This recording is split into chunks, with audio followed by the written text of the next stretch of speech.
it's not always, well, it's unusual to be teaching in this format, although it has become more and more normalized. But I think when we teach in this format, and when we learn in this format, it's very important that it's a participatory journey. That it's not just me teaching from the front and you kind of just being passive in the background. We want you to encourage you to really reflect upon what you hear. What does this mean for you? You know, what questions does it raise? You know, the Buddha speaks about these steps of insight that some of you are familiar with, that first we listen to the teaching, because this is what helps us to raise those questions about our life, about what it means to be human, you know, to listen to the teachings, to see if we have an intellectual agreement with them. Do they make sense? Or do they not really land in our own experience? And then the next step of insight would be to take the teachings and to experientially explore them inwardly, in the body, in the mind, in our lives. And then the next step of insight is about embodiment, to live our understandings, to live in the light of what we understand to be valuable, to be worthy, what it is that makes a difference. Makes a difference in our own lives and makes a difference in the world. And that is our theme of today, is this theme of embodiment, which is, I think, really quite a big question and a big theme, but probably one that's quite important to us all. And I want to look at embodiment, or reflect upon embodiment, in several different layers or several different dimensions. And the first of these would be the question of, what does it really mean to inhabit this body fully? Because that's the starting place of embodiment. How we are, how we land, how we connect with this body that we do inhabit, but not always so consciously. What is the embodiment of the attitudes that we find to be worthy, to be valuable, to make a difference, that transform actually our lives? What it means to embody understanding, to embody insight, recognizing that understanding or insights are not something we have. They're actually what we live and what we practice. So when I first started to reflect on this theme some years ago of embodiment, I went first to the dictionary. Look at the definition, the dictionary definition of embodiment. And what I came across was really quite simple, it seemed at first. The visible or tangible expression of a quality. The visible or tangible expression of a quality. In the Tibetan tradition, there's a teaching that says, this mind, this body, does the bidding of the wholesome and the unwholesome. Used wisely, this mind, this body, takes us to liberation. And used unwisely, this mind, this body, ties us to cycles of distress and confusion. When I first began to practice in the Tibetan tradition, in a community of Tibetan refugees in the early 70s, there were many things that touched me. But I think what touched me so deeply were the qualities that were embodied in that community. The qualities of resilience, the qualities of forbearance, the qualities of generosity, the qualities of compassion, and the quality of joyfulness. And when I came across these people and saw how they lived and how they interfaced with the world, after all they had been through and all they had suffered, it became very clear to me, that these folks knew something that I didn't. And they knew something that I didn't know, but something that was obviously deeply inspiring, showing the possibility of a way of living amidst really difficult circumstances and conditions, where there was still shining through all of that, this sense of collectedness, depth, openness, inclusivity, and understanding. The question of embodiment, in my understanding, really lies at the heart of every spiritual life and path. It's a question that lies at the heart of all kind of mindfulness teaching and contemporary mindfulness teachings. I used to teach on graduate programs in universities where people were doing master's programs in mindfulness. And I'm pretty sure that this was the only degree offered where people could fail on the question of embodiment. That it wasn't just about your learning or your skill set. It was about what you embodied. This was quite hard to explain to the university leaders, that this actually really was a crucial question. And I think it's a question that concerns us all, because it speaks to our aspirations and longings as human beings. The question of embodiment speaks to what we value, the kind of relationships that we form with ourselves and others. Speaks to how we live our lives, how we are living our lives just now. I would almost go so far as to say that embodiment is a synonym for nibbana, or liberation, the fruition of this path.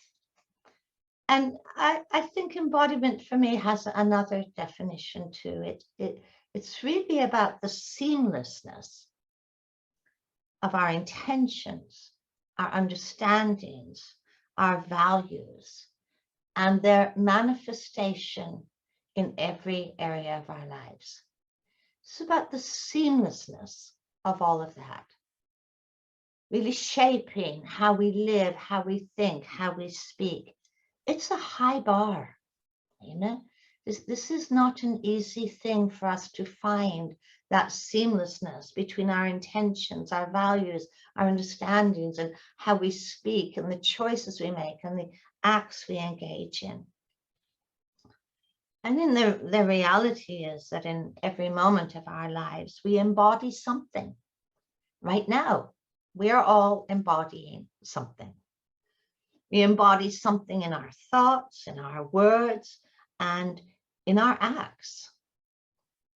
And everyone we encounter in our lives is equally in every moment embodying something, moment to moment, through their acts, their words, their thoughts, their ways of being that affect us deeply, just as we affect others deeply through what we embody.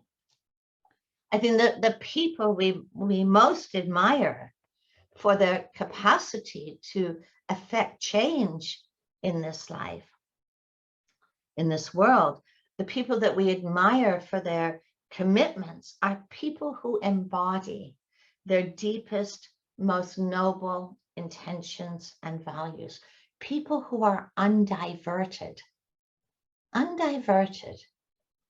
from that path of embodiment.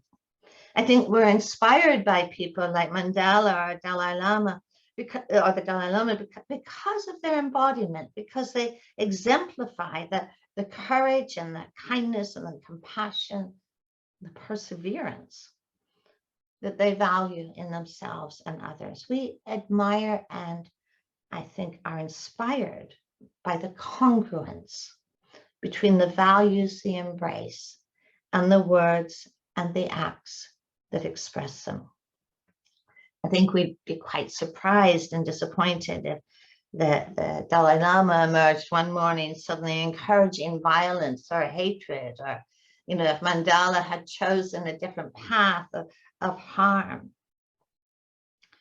But we're also deeply affected and afraid of those we encounter who embody rage, who embody greed, hatred, and self-absorption.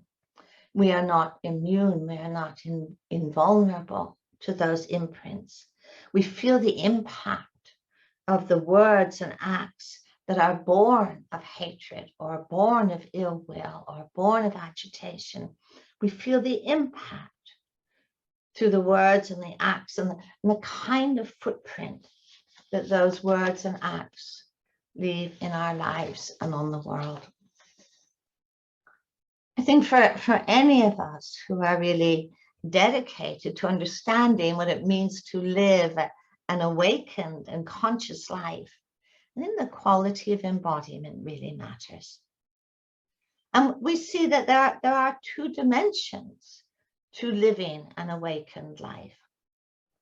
I think one is an inner contemplative dimension where we learn to listen closely to our hearts and minds and learn the lessons that our life continues to deliver about what causes distress and alienation, learning the lessons of how struggle and disconnection are born, and learning the lessons of what leads to the end of distress. Listening inwardly to our own world, our own inner world, we learn about the impact, the lessons of kindness, of compassion, of awareness, of mindfulness, of integrity on our own consciousness. We learn how our consciousness is shaped so differently in the light of kindness and compassion than it is shaped in the light of ill will or anxiety or hatred. Listening inwardly, we learn about the impact of fear, of personal belief systems that we have about ourselves, beliefs in insufficiency. We learn about the impact of the patterns that we carry. We learn a lot of lessons about the outcomes of mindlessness in our lives and in the lives of others. Life keeps teaching us these lessons. And those lessons are really, I think, for us, the beginning of a path. Developing and training our own minds and hearts in that which ennobles our lives. Having the courage to relinquish the habits and the patterns of confusion that lead to distress and bring affliction to others. I think our own sense of aspiration, values, and sense of direction is really forged in the lessons of our life. And this is where it needs to be forged. What do we aspire to? What do we hold to be most worthy and most valuable? What are the intentions that lead us to live a blameless life? What are the intentions that ennoble and bring dignity to our lives? Now, the second dimension of the path is concerning itself essentially with what we do and how we do all that we do. It's concerned with how we engage with the world, the kind of footprint each of us leaves with what we do and with what moves what we do. And I know all of us in these times of the climate emergency are really needing to kind of reassess how we live.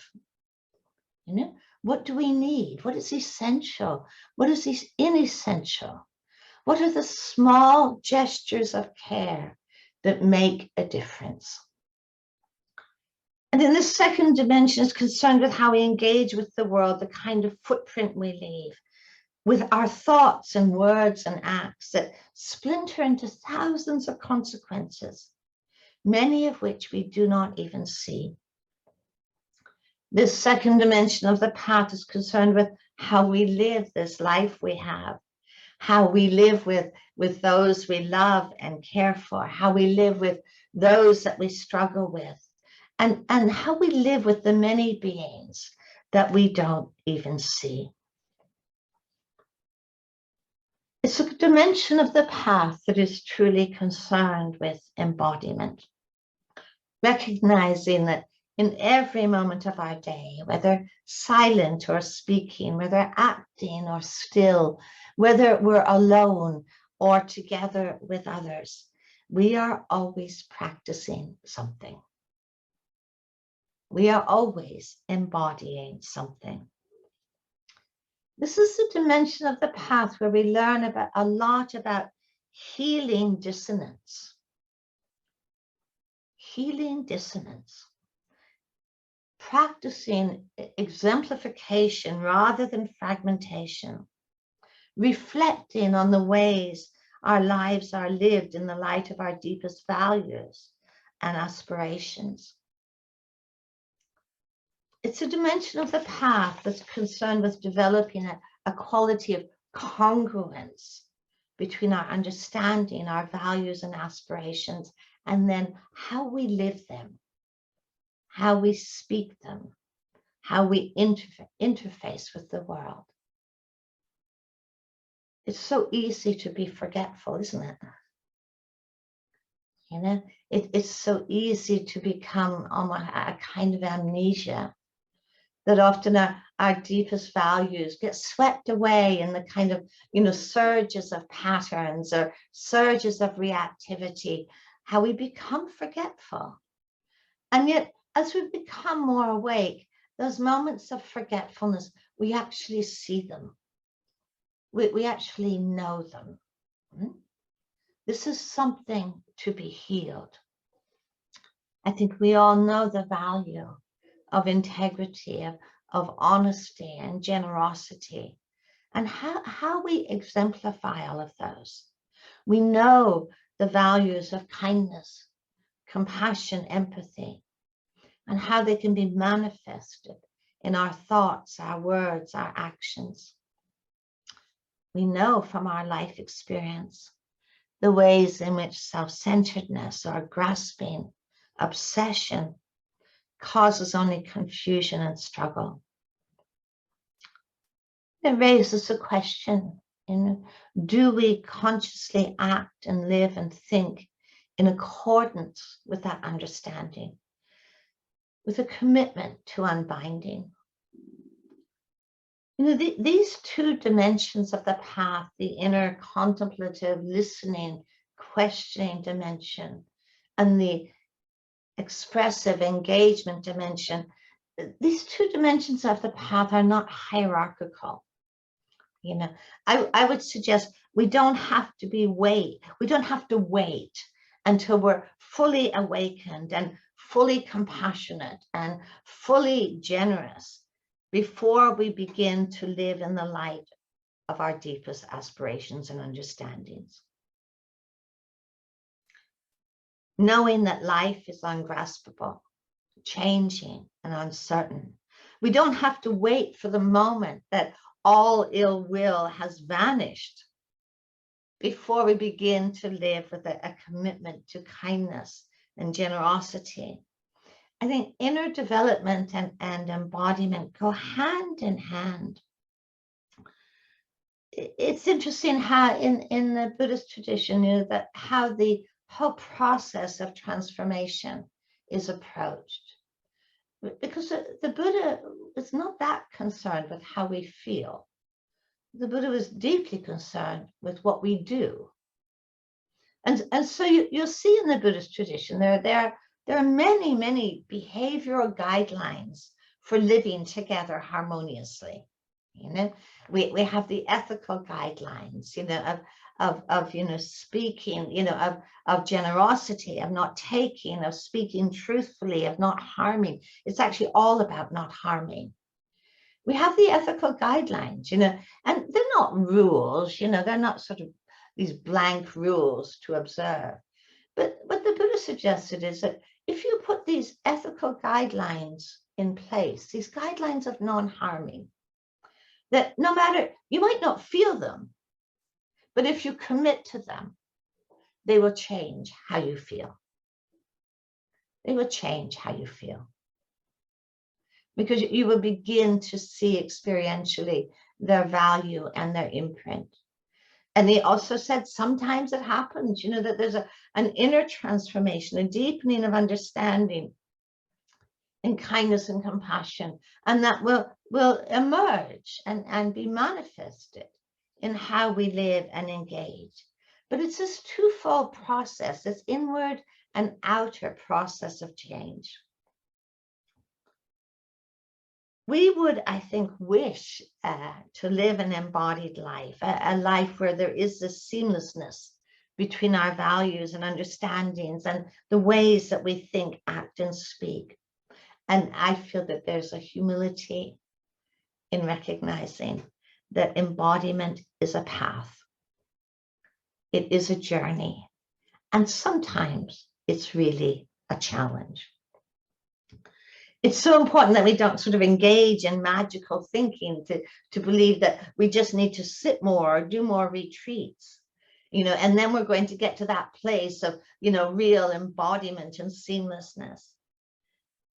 A lot of this is about what happens when we open our eyes and engage with the world.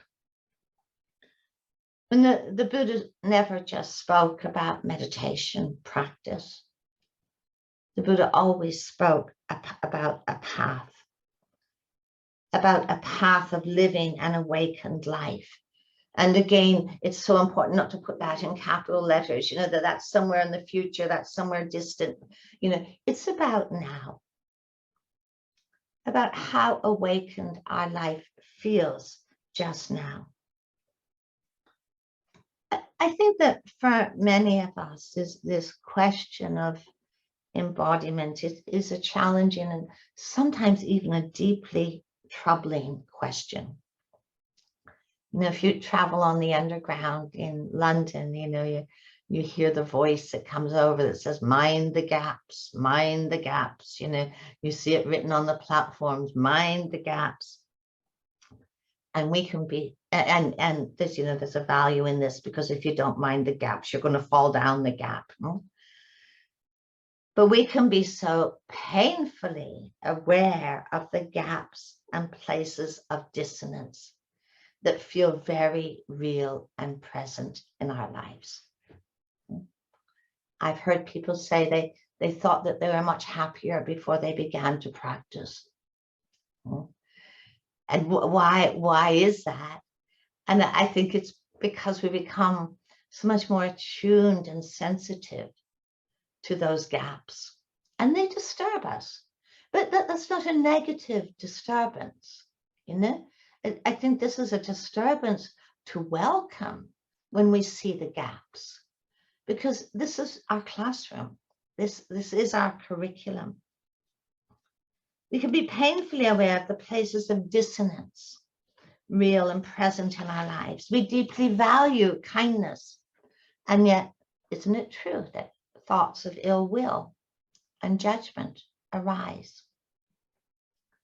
We can value compassion deeply and find it so difficult to look into the eyes of a homeless person, or we're just too busy for empathy. We know that the toxic power of craving, the never enough mind. Oh, but then that second plate of food looks so tempting, or that fantasy looks so entertaining. And in a way we think, well, why not? You know, this is a kind of benign activity, you know, I'll just have the second plate of food. I'll just have this little bit of fantasy. It's actually not benign because it feeds that pattern. How many times we might wake up in the morning with the intention to be present and to be mindful, and then moments later find ourselves obsessing or fantasizing or forgetful. How often we have the intention, the real genuine intention to speak with kindness. But as it's written in the book Tofu Roshi by a student, I open my mouth and samsara jumps out. I open my mouth and habit patterns jump out. We resolve to wake up in the morning, or sit in the evening. Oh, but there's a really good movie on television. We want to be focused, but we find ourselves almost infatuated with distractedness. We know that we cannot grasp the ever-changing, the instability of life, or our inability to control the world of conditions. But it doesn't stop us trying. It doesn't stop us trying. We find ourselves rehearsing, strategizing for the perfectly protected, safe life, trying to secure all things.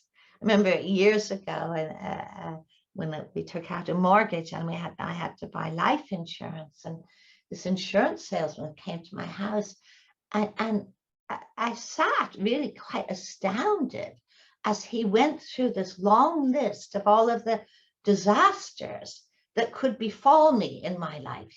What happens if your partner dies? What happens if you have a fire? What happens if you get Alzheimer's? What will happen if you've got a chronic illness?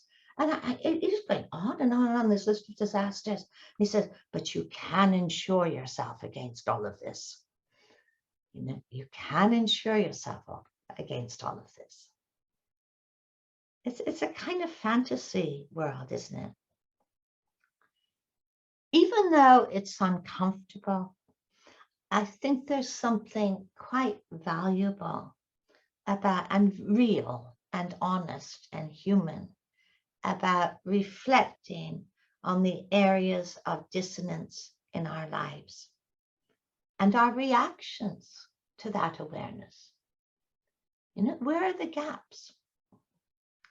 This is actually what brings something really alive to our path, because we really know that this is our intentional classroom. I think dissonance speaks to the gaps, the places where there's discrepancy between our understanding, intentions, aspirations, and their embodiment. And it sounds like such bad news. And sometimes when you reflect on dissonance in your life, it's kind of very easy to be judgmental or despairing, to feel like I have the imposter syndrome, that, oh yes, I'm a meditation practitioner, but not feeling like we've really landed, feeling like we've got this kind of hidden world that we don't want people to see.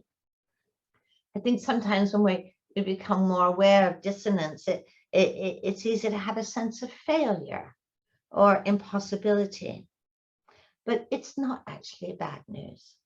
I think the Buddhists so clearly recognize that there is a tension to living a more wakeful life. There is a tension to it. That it brings discomfort. There's a tension in trying to not be so bound by patterns of a lifetime. Sometimes it feels like. There's a tension involved in coming out of that sense of being governed and bound. And, meditation is, this path is not just about kind of sitting down and relaxing. It's about recognizing there is a tension, but it is a creative tension. We could recognize this. This is where we practice. Our path is really about healing the gaps. Healing discrepancy, to free ourselves of dissonance. This is not something new. I think anyone in any time, in any culture, embarking on an endeavor to live an awakened, embodied life is soon shorn of romanticism. Shorn of romanticism. You know, I think many people, when they begin their practice, you know, there's a kind of honeymoon period, you know, of, you know, some like lovely, sweet calm and happiness and well-being. And then guess what? The marriage begins. And we're shorn of romanticism. The romanticism that says, you know, we just need to make a little effort, have good intentions, and the mind is transformed. I think we all recognize that the deeply embedded emotional and psychological habit patterns that can simply dominate our lives. We see the impulses and the reactivity that can hold so much power and lead us to places very far from where we want to be. This is a pathway, I think, that asks a lot of us. Courage, perseverance, and the really genuine willingness to look at the questions of dissonance and embodiment and to learn how to liberate the moment. To learn how to liberate the moment. This is a very present moment question.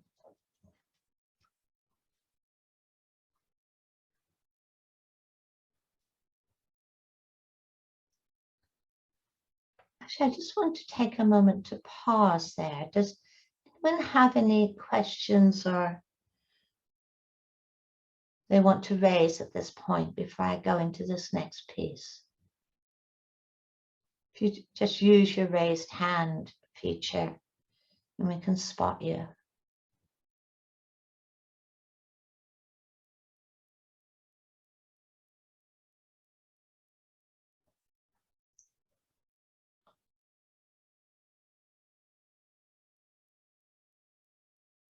No? Okay, then I'll continue. So as I mentioned in the beginning, there's three areas of embodiment I'd primarily like to reflect on. What it means to be an embodied human being, to inhabit this body fully. I think this is a bigger question of what does it mean to inhabit this life fully. The second domain of the embodiment of attitudes, qualities that transform our hearts and lives. And the third domain of the embodiment of understanding. So what does it mean to inhabit the body with mindfulness and insight? This is what the Buddha encourages in the Satipatthana Sutta. To inhabit this body with mindfulness and insight. I think culturally and spiritually, there's not always been an encouragement to do this. I mean, historically, in many spiritual traditions, the body is often being regarded as impure, as an obstacle, as a source of attachment, something to transcend, something to transcend. And we see how much that pattern prevails in different forms in our own cultures at this time. You know, the mechanisms that are used to get out of the body. You know, whether it's addictions, whether it's eating disorders, whether it's drugs, whether it's just a pursuit of forgetfulness. How to transcend this body. Today, there's so many people, understandably, that find it difficult for many reasons to inhabit their body. If you live with chronic pain, the body doesn't feel like a place you want to be. If you have if you live with illness or you live with historical trauma, the body doesn't feel a place to be. There can be fear about that, fear of encountering somatic memories. So there's a tendency to dissociate, to disconnect from the body or to feel aversion for the body. We see the body as self, as me, as who I am. I think we often don't even appreciate the depth of this until somehow we suddenly encounter, a major physical event, a sudden illness or, diagnosis, and then you feel the body as self, the body as me. We have preoccupations with appearance, with health. And very often we're just in the habit of simply neglecting or being indifferent to the body. That quote from James Joyce that Mr. Duffy lived a short distance from his body. We often actually live a long distance from the body. We're encouraged often in our educational systems, our social systems, to give primacy to the mind, more important or simply more predominant on a moment-to-moment level. This separation between mind and body is the primary area of disconnection and dissociation in our lives. The split between mind and body. And I wonder how often we are aware of this. Now, all of mindfulness practice is rooted in mindfulness of the body. The Buddha says, when there's no mindfulness of the body, there is no mindfulness at all. If you look at the Satipatthana Sutta, the primary discourse on establishing mindfulness, there's a huge section on establishing mindfulness on the body. Very short sections on establishing mindfulness in the mind and feeling tones and process. The big one is the body, because this is the embarkation point for everything. This is the launch pad of all of the deepest understandings we can come to.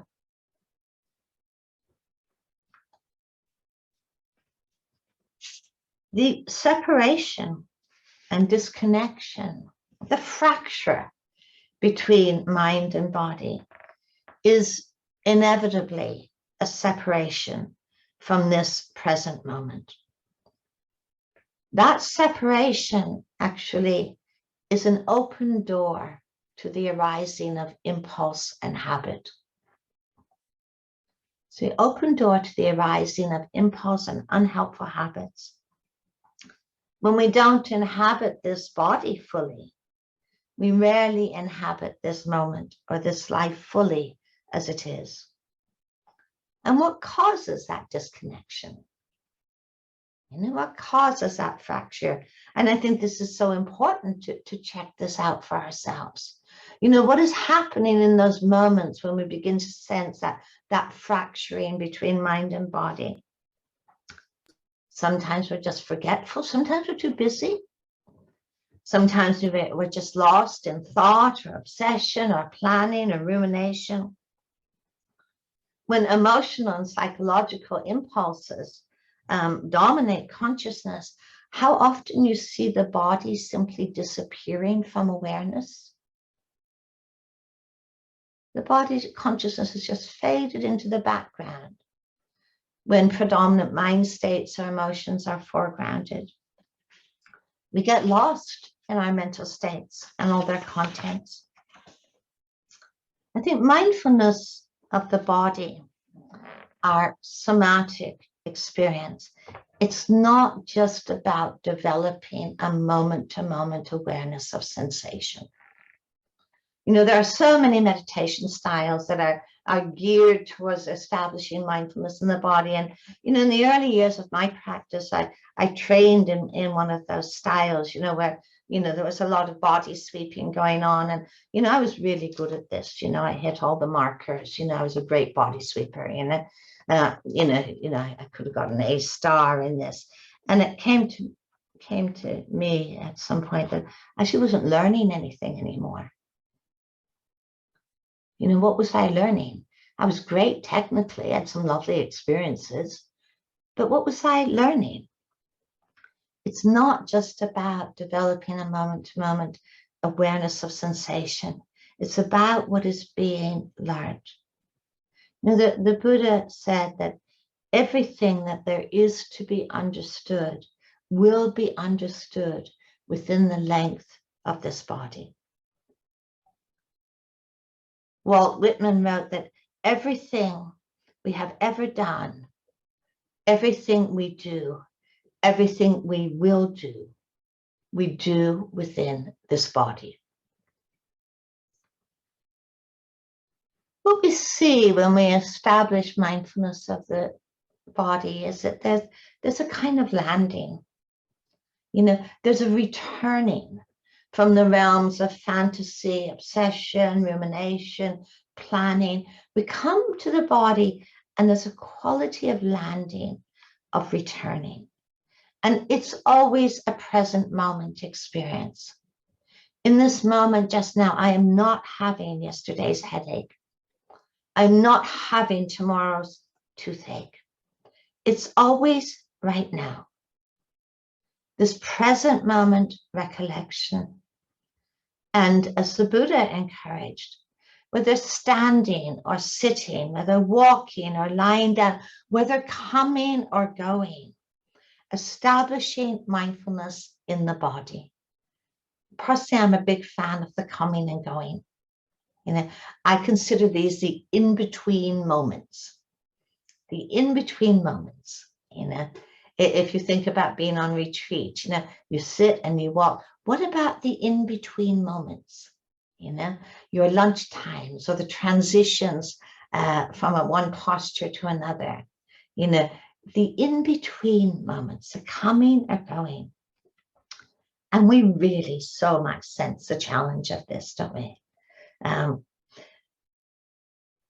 yet every moment of recollecting the body is a direct antidote to habit, to the habits of disconnection, the habit of being lost in our ruminations about the past, our fantasies and fears about the future, and our preoccupations in the present.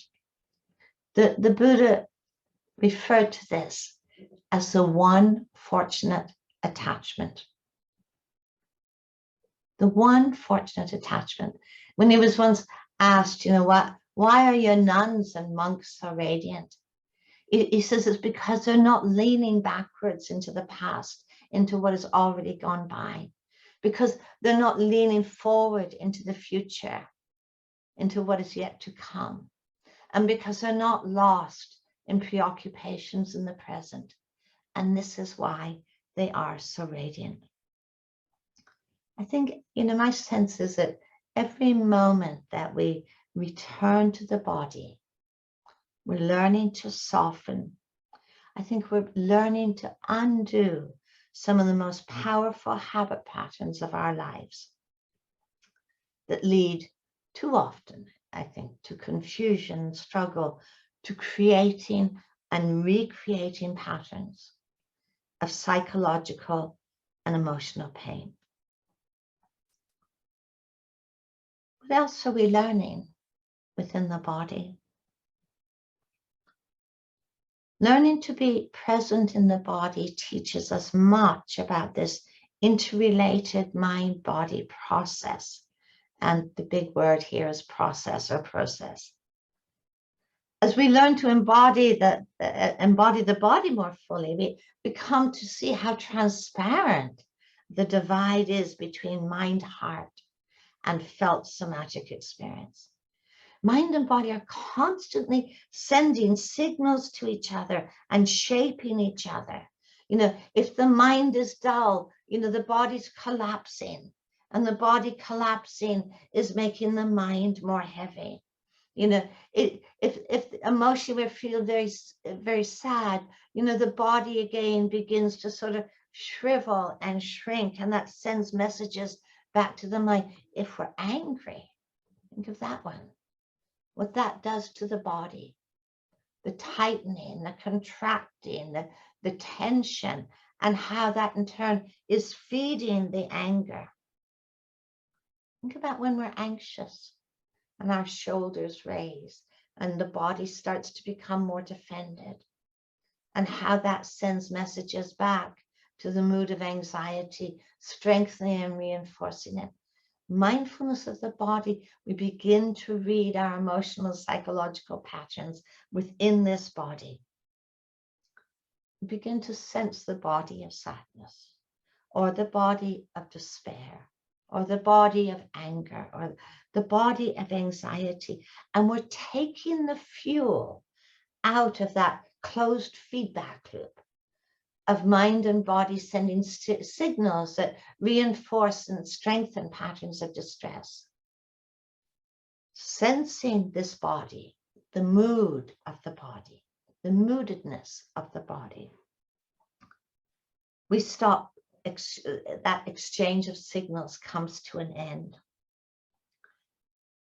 and the distress begins to soften.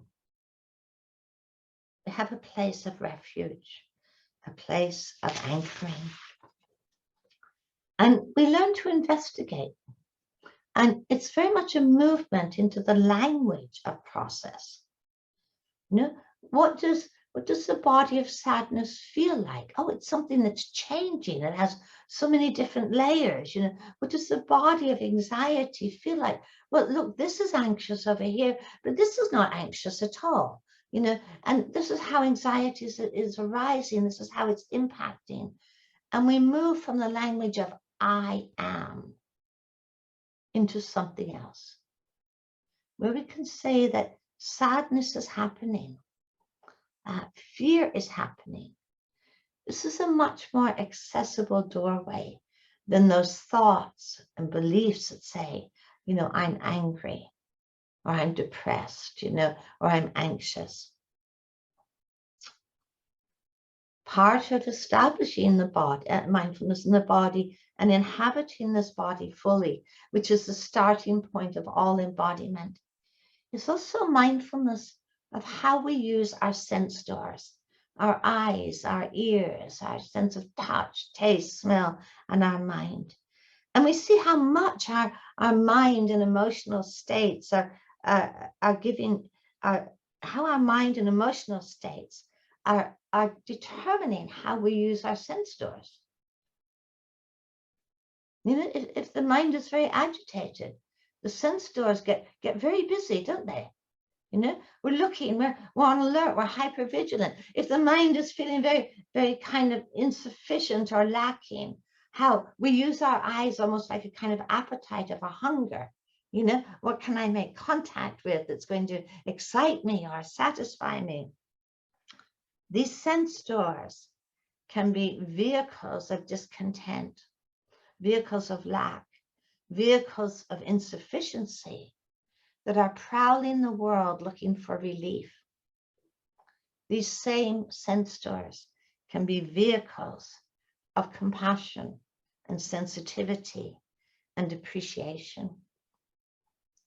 This is such an important part of inhabiting this body fully, to be really sensitive to what our sense doors are embodying, you know, what they're transmitting, how they're being primed, how they're being used. You know, in one of the images that Buddha uses to describe how our world of experience is constructed, there's this image of a house with 5 open windows and an open door. And the 5 open windows represent the traditional 5 sense doors of sight, sound, taste, touch, smell. And the 6th sense door is the open door of the house, the mind, the mind. And the Buddha just so clearly illustrates that through those open windows and open door, there flows the world of sensory impressions that are part of our moment-to-moment lived experience. You know, we're never away from this. Every moment in our lives, you know, we're being flooded actually with sensory impressions right now.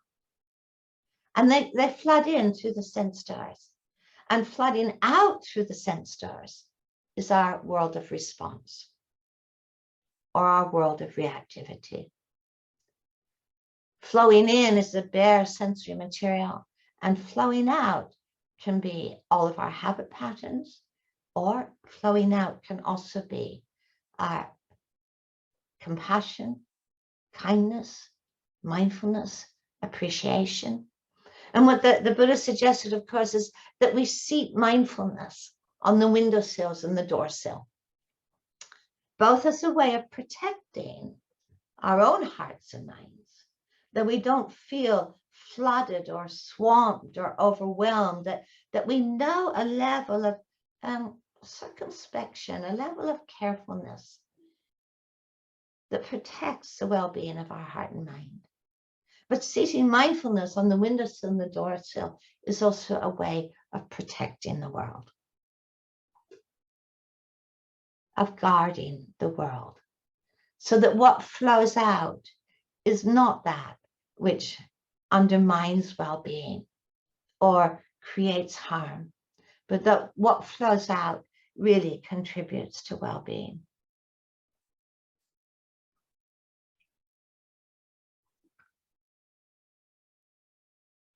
As we learn to inhabit the body fully, mindfully, there are so many lessons we learned, lessons that are meant to transform our hearts, to heal dissonance and to heal discrepancy thinking.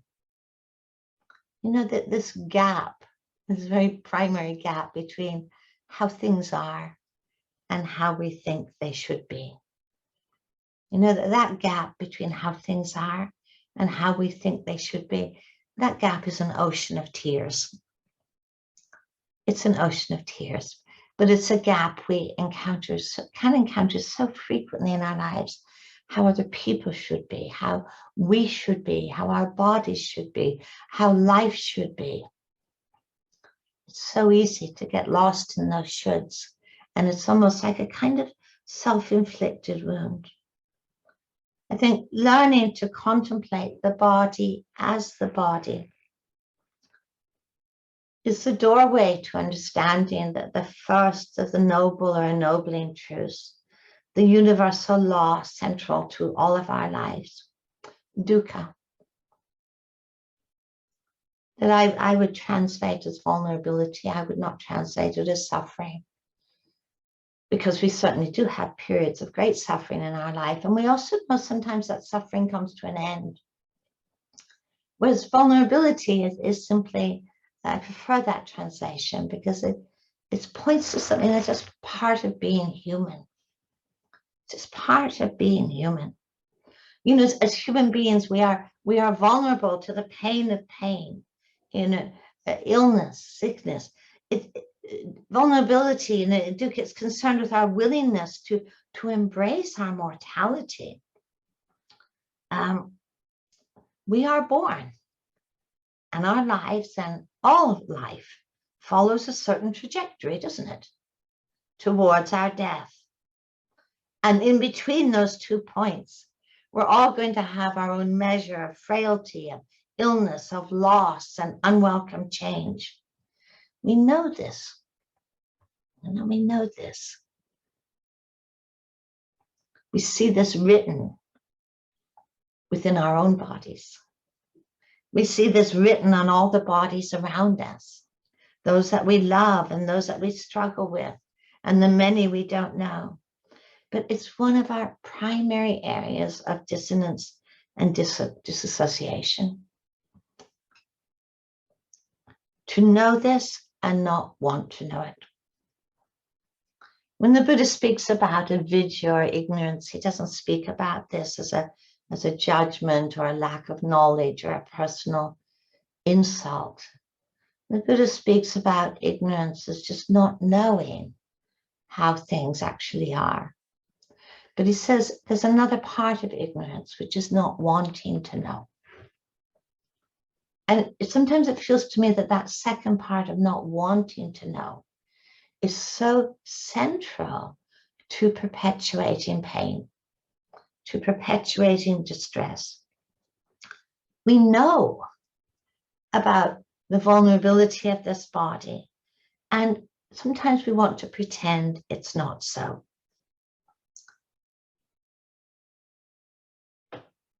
I think this pandemic has taught us many things. That we are not invulnerable. That we are not invulnerable, that no one is invulnerable. And we see written into the story of our bodies, we want, one day we may be the one in the wheelchair. One day we may be the one who doesn't think clearly anymore. One day we're likely to be the one who loses their independence, who is ill, who may lose their mobility. And we will be the one who will die.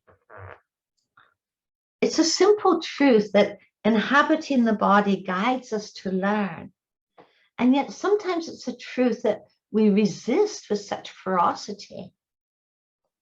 Stephen Levine, who wrote many books on living and dying, he spoke about teaching a workshop once, and he started his talk with asking the group a question: who in this room is going to die?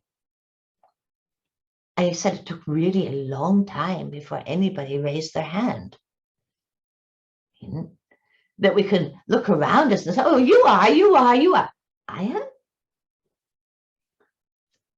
In the Buddhist tradition, particularly if you go to Asia, so much emphasis is given to contemplating mortality. I remember in my early years of practice, being sent off to the burning ghats and the burial ground, just be close to death. Learn not to be afraid of this. Learn how this is me too, me too. It wasn't a morbid contemplation. It was really contemplations meant to dispel delusion and pretending, and actually to focus our attention on what really matters. In the process of waking up and embodiment, that the Buddha praises so much, that the qualities of ardency and diligence, apamada, zeal, enthusiasm, passion, diligence. He says, just as all of the footprints of all living beings are surpassed by the footprint of the elephant, and the footprint of the elephant is considered to be the mightiest amongst all footprints, just so all ennobling qualities have zeal and ardency and enthusiasm as their foundation. And zeal is considered to be the mightiest of these qualities. I think sometimes we have some kind of strange distortions we've learned in our lives that, I encounter people who blame themselves for illness or frailty. It signifies that they've done something wrong. And sometimes we've learned to fear the disintegration of the body. We've certainly learned to surround pain with fear. Very often we can find ourselves strategizing and hoping for a different future. We say this shouldn't be happening. But you know what? We could be the most mindful person in the world, eating only organic food, exercising religiously. And you know what? We're still prone to aging, sickness, and death. It might make the process easier. It might make the process a little bit easier, but it doesn't exempt us. I think it's also just so human to recognize that sickness and aging are not emotionally neutral. It's an ongoing lesson in loss. I've seen this with my aging parents. I see, with my mother who's 92. Throughout her life, she was, such a warrior and, so well. And yet the last 10 years has been an ongoing process of losing things, losing independence. She a couple of weeks ago, she had a stroke, and for a little time she lost her speech. And for, a woman who's just talked so much her whole life, to lose her speech was this was the worst thing that could possibly happen. Fortunately it returned, but now she's losing her independence. She's losing her mobility. Fortunately, she still has a lot of brightness. But isn't this a lesson of our life? A lesson of how to lose gracefully. But it's such an important lesson, because we do see that in resistance and denial, we heap suffering upon suffering. And we dissociate and disconnect, not only from the body, but from the nature of life itself. I think that the habit patterns of judgment, fear, and resistance that are formed in relationship to our own bodies become the habit patterns that are directed towards anything in life we fear or resist. Let me check this out for ourselves. What is our relationship to the difficult sound, to the disappearance of a lovely experience, to encountering an unpleasant sight? Do we react differently than to the difficulties we encounter in our own bodies? Probably not. Probably not. So we really see that in learning to embrace the body as it is, we're actually learning to embrace life as it is.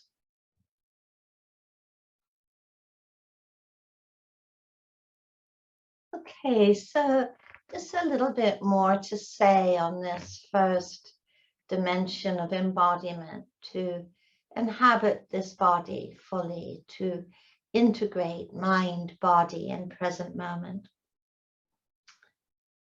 Inhabiting the body is more than just, again, the sensate sense. It's also inhabiting the story of the body, including the story of vulnerability, of pain, of illness, and death, written into each of our stories. How does it, or how would that awareness inhabiting that story affect our lives? How would we embody that understanding? Would we become despairing, depressed? Or would we become more appreciative, more grateful, more sensitive, more equanimous? What does it teach us? Because this is the very understanding, the story of the body is the very root, I think, of all ethics, of wise action, of compassion, kindness, appreciation. In the Satipatthana Sutta, the Buddha encourages us to contemplate the body internally and contemplate the body externally. I mean, in reality, many of us spend much of our lives contemplating the body, but often through the lens of me and mine, and often through the lens of aversion or anxiety. And the Buddha encourages us to inhabit this body in a different way, through different lens, through the lens of not me, not who I am, not I. And this is not a prescription for indifference or abandonment. It's actually an encouragement towards a greater sense of peace and equanimity and understanding. We see that the story of our body is reflected in all bodies, that all our actions, speech, and choices are manifested and expressed through our bodies. And if we deny or dissociate from the body, we will enact those same patterns of dissociation in relationship to the story of all bodies. We become anxious, fearful, defensive, in ways that can close the doors to compassion, empathy, connectedness, and kindness.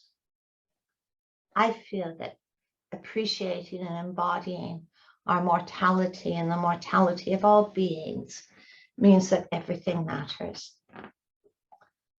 And if this was our last day, how would we choose to live it? Our actions matter, imprinting, impacting so many. Ethics makes a difference. Every word and act of honesty, of truthfulness, of kindness makes a difference. Our speech matters, with its remarkable power to harm or to heal. The present moment matters. It is actually the only moment we can live, transform, and know with some certainty. Our life matters. Perhaps it is only in embracing our mortality with compassion do we embrace our life fully. To share with you a poem by Jennifer Wellwood. It's called The Dakini Speaks. My friends, let's grow up. Let's stop pretending we don't know the deal here. Or if we truly haven't noticed, let's wake up and notice. Look, everything that can be lost will be lost. It's simple. How could we have missed it for so long? Let's grieve our losses fully like ripe human beings. But please, let's not be shocked by them. Let's not act so betrayed, as though life had broken her secret promise to us. Impermanence is life's only promise to us, and she keeps it with ruthless impeccability. To a child, she seems cruel, but she's only wild, and her compassion exquisitely precise. Brilliantly penetrating, luminous with truth, she strips away the unreal to show us the real. This is the true ride. Let's give ourselves to it. Let's stop making deals for a safe passage. There isn't one anyway, and the cost is too high. We are not children anymore. The true human adult gives up everything for what cannot be lost. Let's dance the wild dance of no hope. This is a poem by Jennifer Wellwood. You can actually find it. It's available online.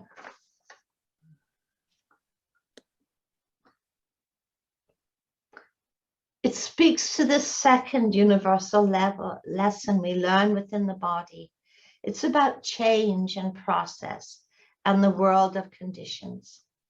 Body is process. Cells being released, cells being replaced.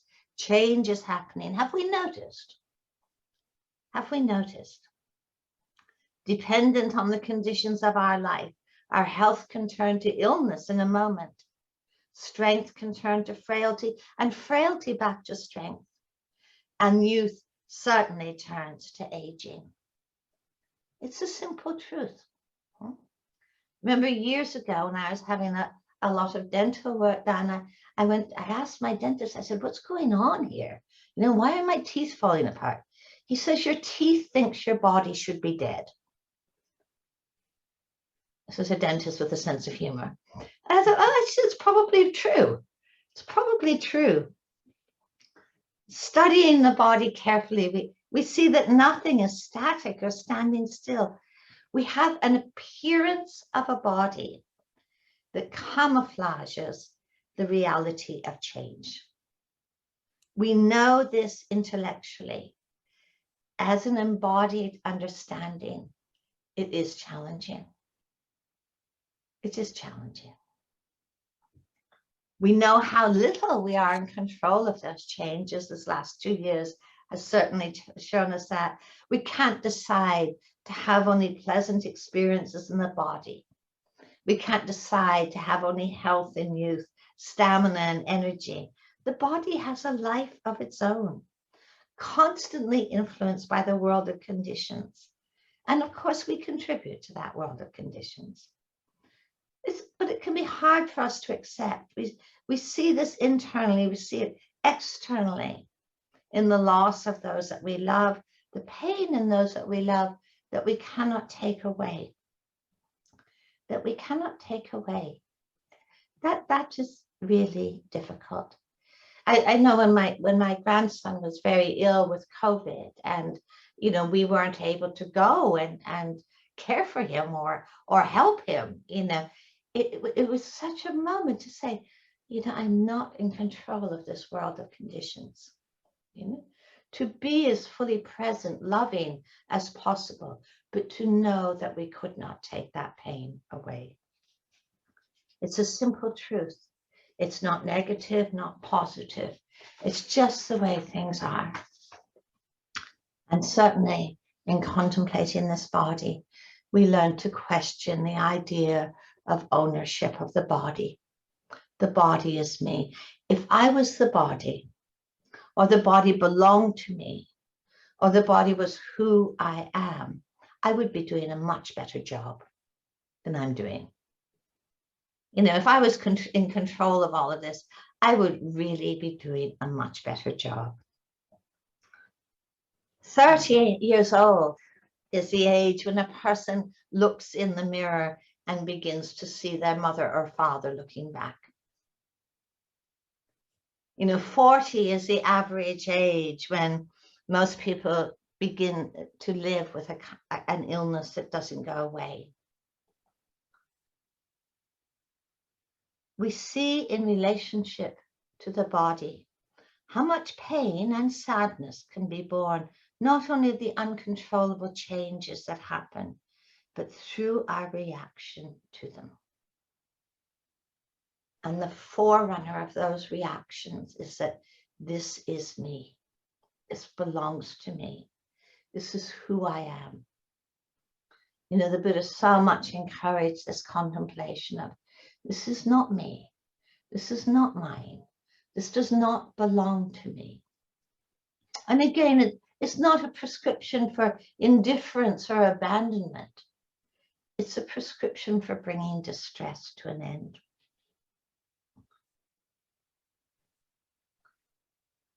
So this is the first domain of embodiment, learning to be an embodied human being, inhabiting this body fully and learning the lessons that are offered.